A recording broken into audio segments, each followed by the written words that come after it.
Olá, seja bem-vindo a mais um episódio e hoje nós estamos com uma pessoa extremamente importante no Rio de Janeiro, que é o professor Marco Xavier. Muito obrigado pela presença.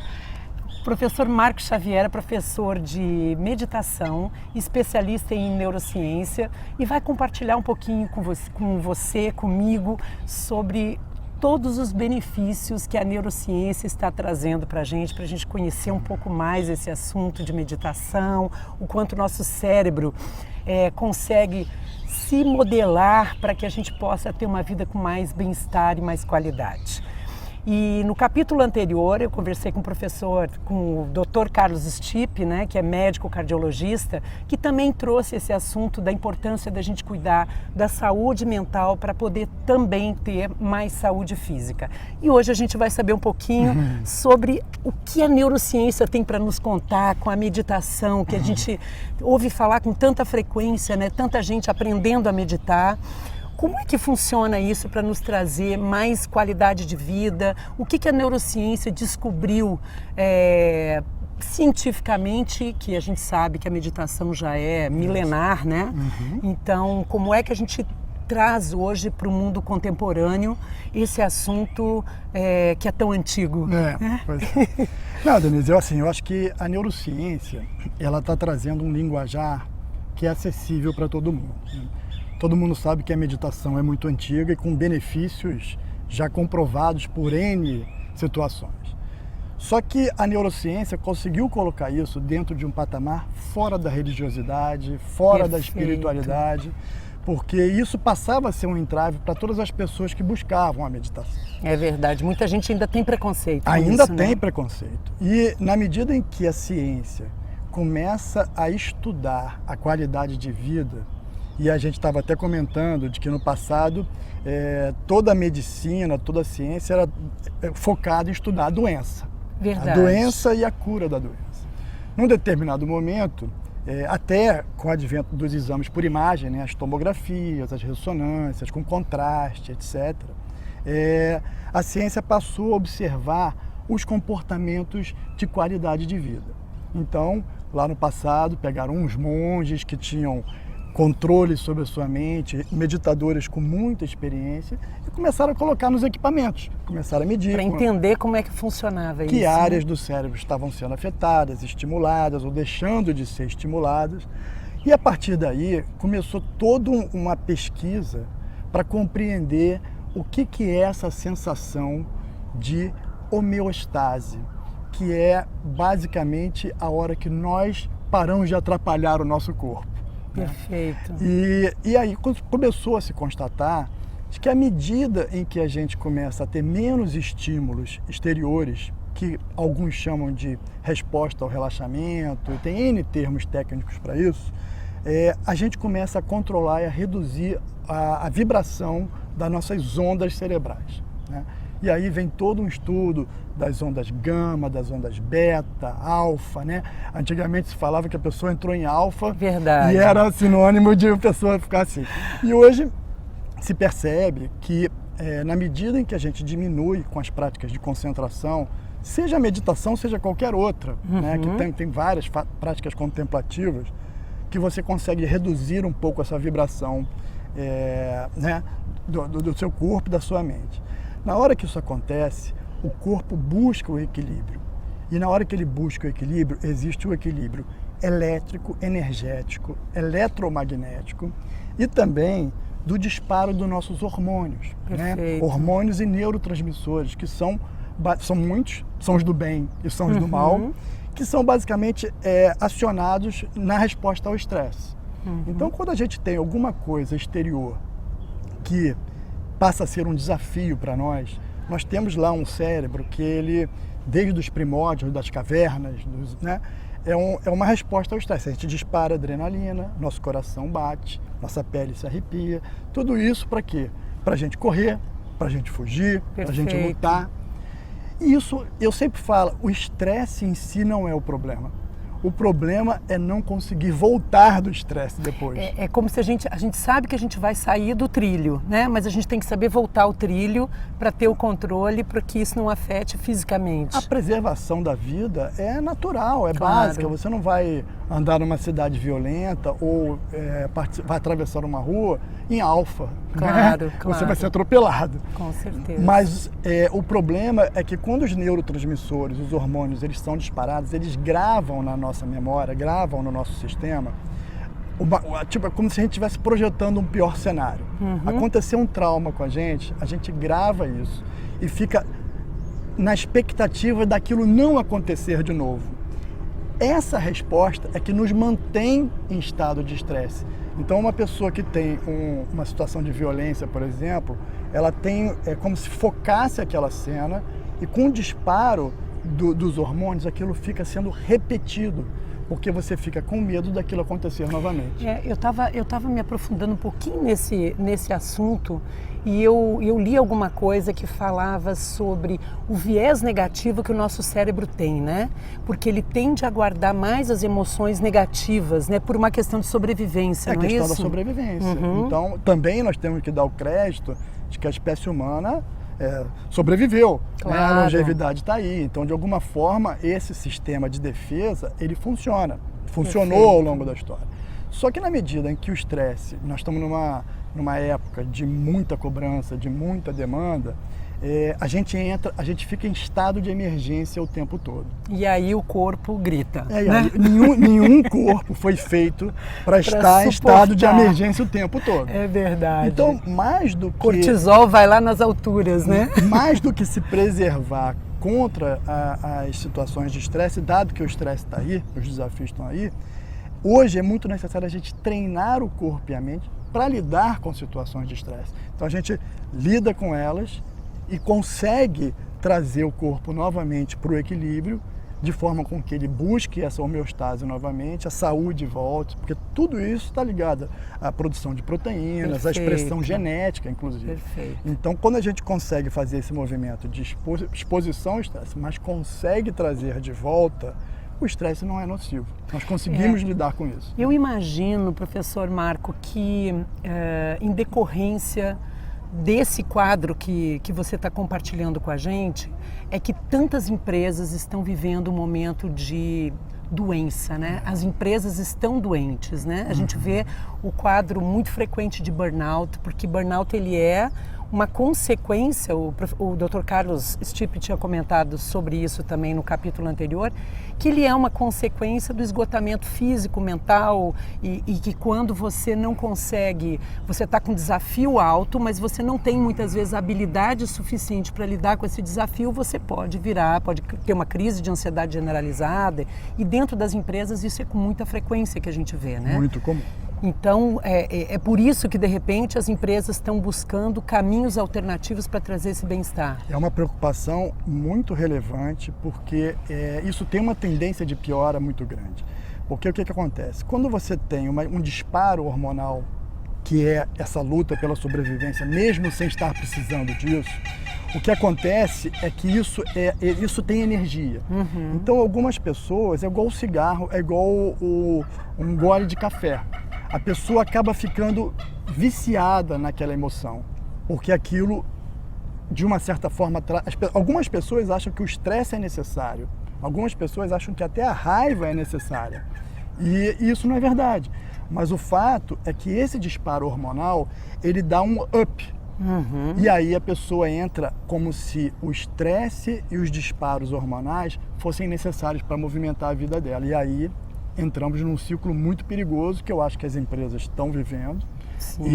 E burnout está aí. O que é o burnout? A pessoa, no final das contas, não dá conta. Pifou. Né?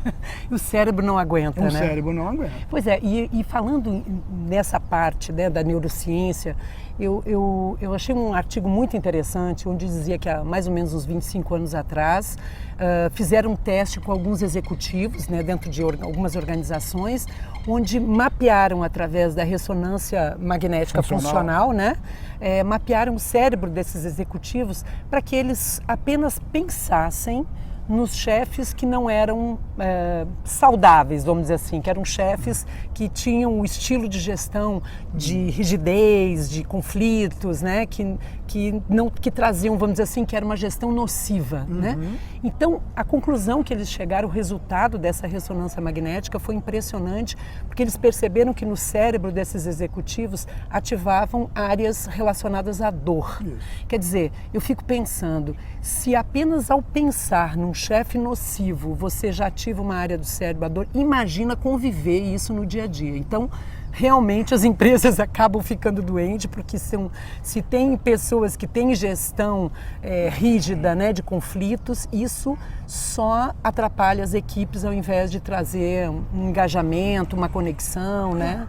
Quando você tem um caminho neural que foi fruto de uma situação traumática, vamos supor que esse chefe ou quem seja tenha feito uma ação muito brutal com essa pessoa e aquilo grava, como eu falei, tem um disparo hormonal que consolida o caminho neural, aquilo que aconteceu naquele momento, de uma certa forma, fica memorizado. Perfeito. Né?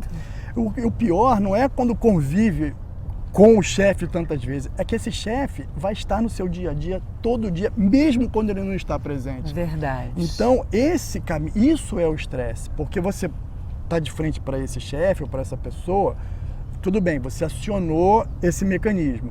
Mas o problema é que 24 horas por dia, 7 dias por semana, você vai estar com esse trauma. Não você aguenta. Vai viver. É mais ou menos como as pessoas que voltam da guerra. Verdade. A pessoa volta da guerra, e tem casos de americanos que foram para o Iraque, etc., que memorizaram uma situação, depois ele vai para o interior dos Estados Unidos, não tem um assalto por ano, ele não consegue mais dormir. Aquela situação fica memorizada, porque é uma memoração de risco. Então, e registrou, né? E o corpo humano, ele faz a projeção do pior cenário. Ou seja, ele está o tempo todo, para preservar a nossa vida, se preparando para que aquele risco não aconteça novamente. Então é como se a gente andasse com uma lupa procurando o risco. E aí o estresse continua crescendo. Então ele fica lá dentro. Como é que a gente pode mudar isso? Pode, né? É possível, né? Isso. Conta pra gente como é que a gente consegue minimizar esse estresse. Porque assim, há 8 anos atrás, quando eu não tinha o domínio da meditação, eu fui tentar aprender meditação, né? Hoje eu tenho uma prática de respiração e meditação que me ajuda bastante. Mas há 8 anos atrás eu achava impossível meditar. Porque eu falava, meu Deus, a minha mente está cheia de pensamento, agitado o tempo todo. E assim, eu não conseguia relaxar e conseguir entrar nisso. O que a neurociência e o que você, como professor de meditação, conta pra gente? É possível aprender a meditar? Qualquer pessoa pode aprender a meditar? Qualquer pessoa pode aprender a meditar. Qualquer pessoa deve aprender a meditar. Então, assim, de uma forma prática, na medida em que a gente está vivenciando as coisas do dia a dia, a gente está treinando a mente nessas situações, né? Você tem que pegar a sua mente e treinar ela em outras situações. Perfeito. Basicamente, o que a gente tem que fazer é ter o domínio sobre a nossa mente. Então, se a gente, aí, lógico, vai variar de método, mas se você tem uma vida muito estressante, você tem que ter uma dose de energia na sua prática meditativa que consiga equilibrar isso. Então, para cada um tem uma técnica, para cada um tem um modelo. O que normalmente acontece é que as pessoas ouvem falar de meditação e criam uma falsa expectativa.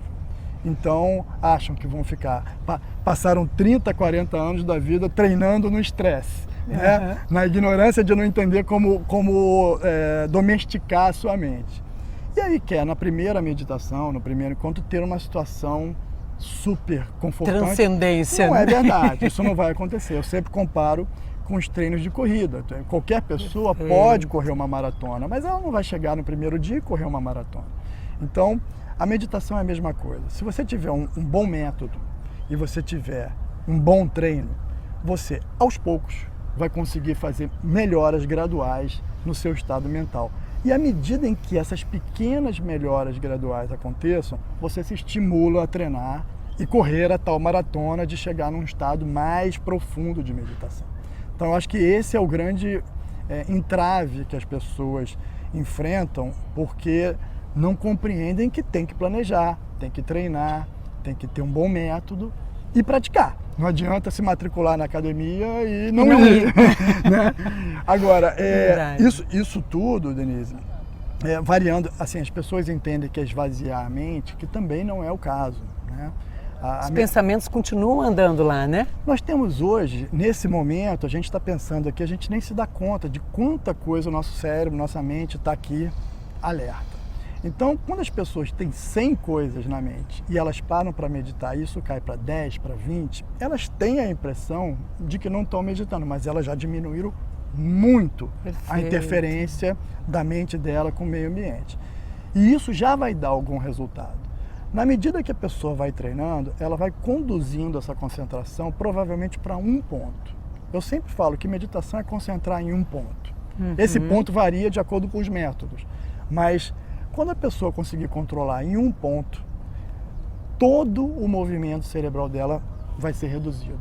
Todo o corpo dela vai entrar nessa dita homeostase e ela vai sair dali mais ou menos como os benefícios do sono. Tanto é que as ondas cerebrais do sono são muito similares. O estado alfa é o começo do sono, né? O teta é o segundo, né? Então o delta é o terceiro. Então quando a pessoa está meditando, ela está meio emulando a mesma recuperação que ela tem no sono, mas alerta. Perfeito. Então é uma situação maravilhosa, realmente. Então, quais seriam as dicas que você poderia compartilhar com a gente para quem quer aprender a meditar, quem acha que não é possível meditar? Como é que a pessoa pode começar? Olha, quantos minutos por dia ela pode fazer?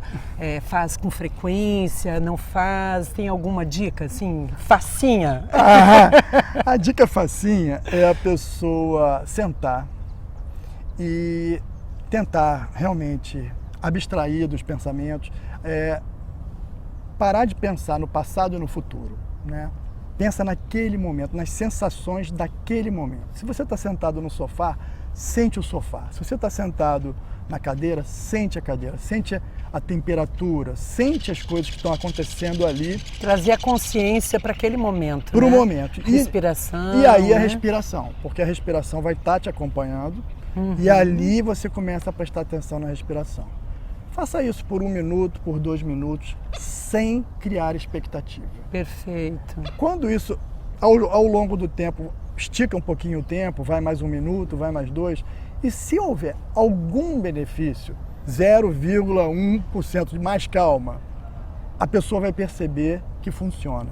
E aí começa o treino. Perfeito. Né? Então, logicamente, escolher um bom método, né? Escolher se tiver alguém para assessorar perto, uma escola de meditação ou o que seja, vai ser muito benéfico, né? Mas a pessoa pode começar com, por exemplo, um aplicativo, uma musiquinha calminha. Sabe qual é a melhor meditação, Denise? A que funciona para você. Perfeito. Então, eu sempre acho que o começo, quanto mais a pessoa lê e estudar sobre o assunto, mais estímulo ela vai ter. Porque quanto mais ela contemplar os benefícios, mais estímulo ela vai ter para começar. Então eu sempre recomendo às pessoas, hoje só é ignorante quem quer no Brasil, no mundo, né? Porque assim, se entrar na internet, no YouTube, no Google, tem farto material. Então a pessoa pode ler, estudar, porque isso vai fazer a pessoa tomar a decisão, não postergar, né?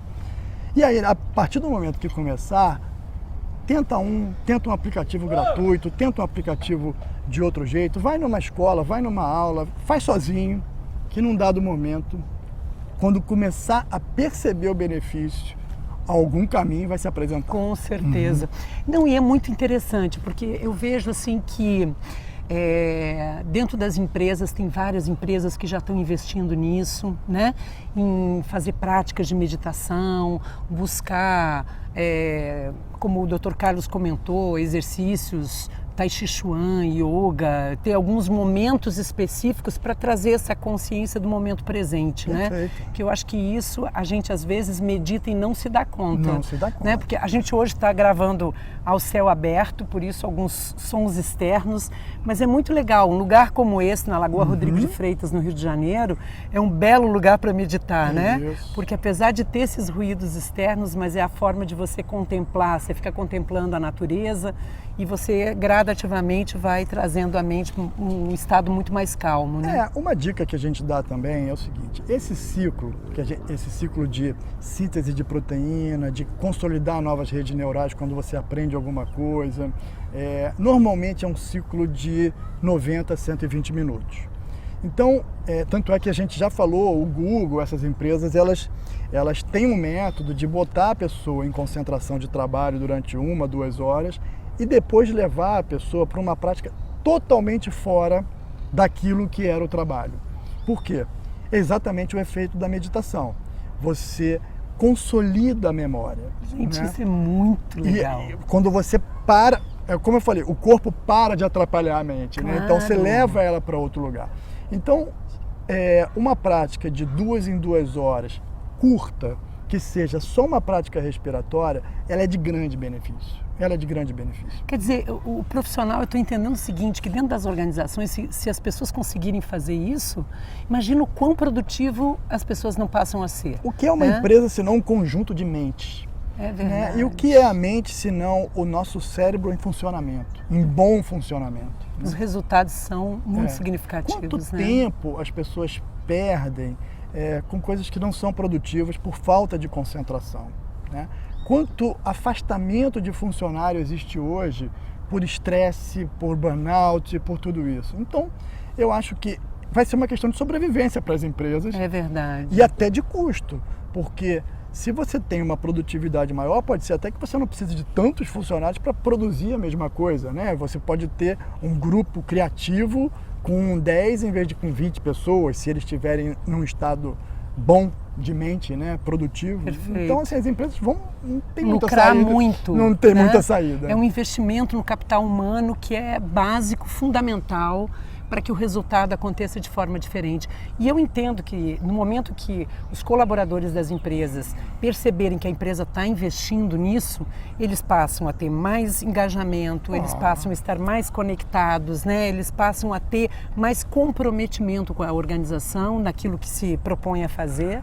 E o resultado é a consequência. Quem não quer trabalhar onde está bem? Verdade. Produzir bem, isso não quer dizer que as pessoas vão deixar de produzir ou que a empresa vai sair do foco dela, nada disso. As pessoas vão continuar produzindo com mais produtividade, com mais foco e num estado emocional melhor. Verdade. Quanto comprometimento isso vai dar? Então, eu acredito que os profissionais de RH têm um desafio pela frente, porque é um momento de mudança, mas assim, o que vem por aí vai ser uma coisa muito bonita. E o papel social da organização. Claro. As organizações sempre estiveram à frente das coisas, trazendo as novidades. As coisas nascem nos laboratórios de pesquisa, nas grandes universidades, mas depois, nós já temos pesquisas disponíveis, nós já temos cases disponíveis. Então agora é o mercado corporativo abraçar isso, como já está nos Estados Unidos e alguns países da Europa abraçando, e colocar isso para frente, né? Muito bom.